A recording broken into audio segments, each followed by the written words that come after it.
ఈ జన్మమే రుచి చూడడానికి దొరికెరా. ఆహా, ఈ లోకమే వండి వార్చడానికి వేదికరా. వెడి వెడనల్లో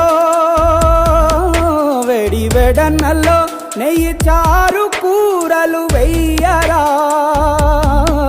అడ్డ విస్తరిలో 6 రుచులు ఉండగా బ్రతుకు పండుగ చెయ్యరా. ఈ జన్మమే